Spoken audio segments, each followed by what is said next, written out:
Shabbat Shalom.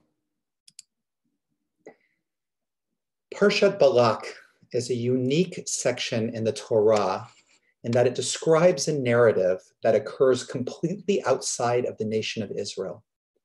Instead of being told from the perspective of Moses, as he and Israel look out at their enemies, it describes the events of the sorcerer prophet Balaam, who is hired by King Balak to curse the nation of Israel. Scholarship has shown that this parsha was actually called Sefer Bilam, or the Book of Bilam, independently existing before it was canonized as part of the Book of Numbers, or Bamidbar. According to the Talmud, this story was written by Moses, a story that is entirely concerned with a foreign episode. Moses wasn't even there.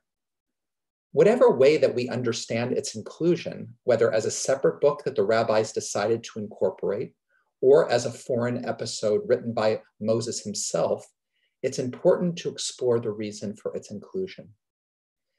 The great Torah commentator Aviva Zornberg suggests that if we imagine Moses writing the story of Balaam, then he is sharing something about his own inner life, maybe his alter ego, and we're given a window into Moses' own life struggle.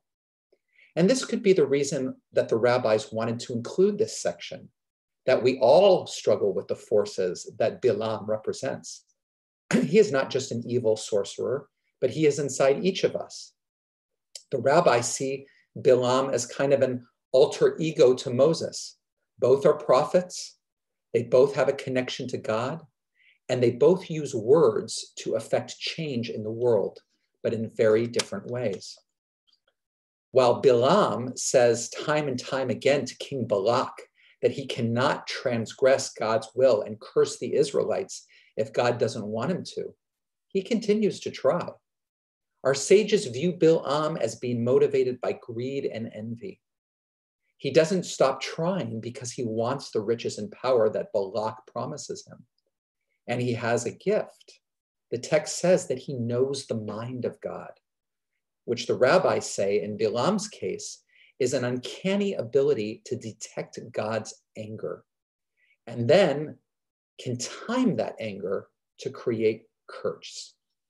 Another way of understanding this is that he is able to detect the weakness in people, the sinfulness, the negative, and was able to magnify that so it dominated, so it became more real, and so that the people would lead themselves to their demise.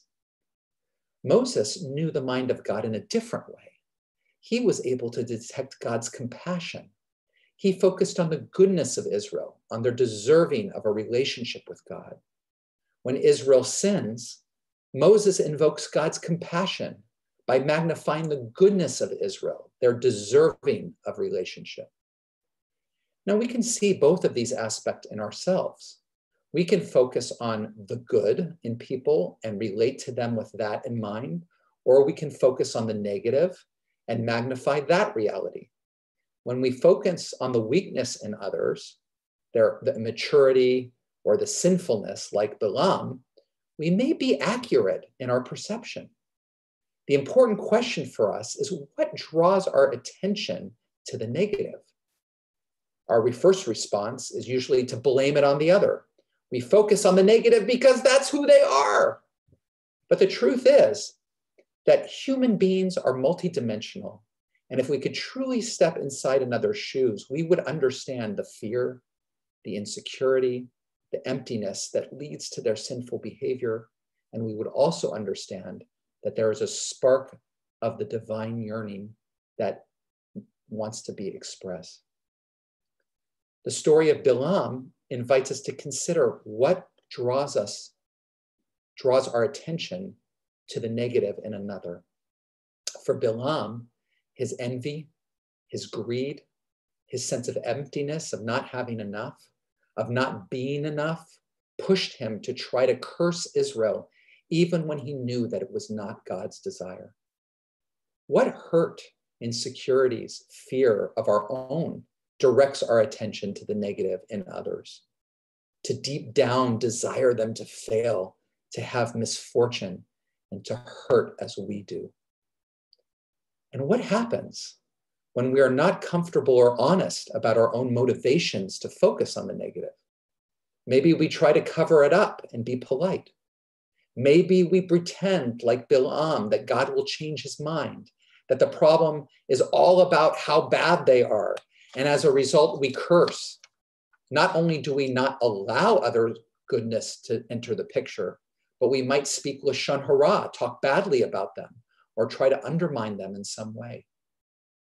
If, from our hurt, we continue to convince ourselves that they deserve our negativity, that like Bilam, feeling entitled to all of Balak's riches, we feel entitled to what we expect from another, that we are righteous in focusing on the negative, then we will experience certain consequences. Vayasem davar bepiv.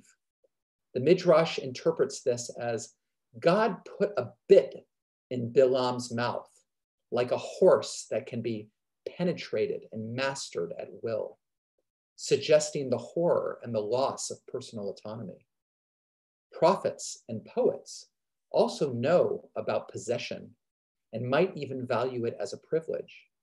But in the context of relationships that are described in this story, donkeys being controlled and brutalized by riders, and kings being manipulated by hired sorcerers, Bilam's being possessed by God is not a positive. He is helpless to achieve his desires. We might notice how our own choices to focus on the negative can consume us and leave us helpless. It's almost as if the more we give our attention to the negative in another, the more it takes up rental space in our head, and the more we find ourselves possessed like Bilam. The Talmud teaches that God supports a person in the direction that they want to go. If we give enough attention to the negative, we may find ourselves imprisoned by it. So how do we break free? We need to open to the source of our pain.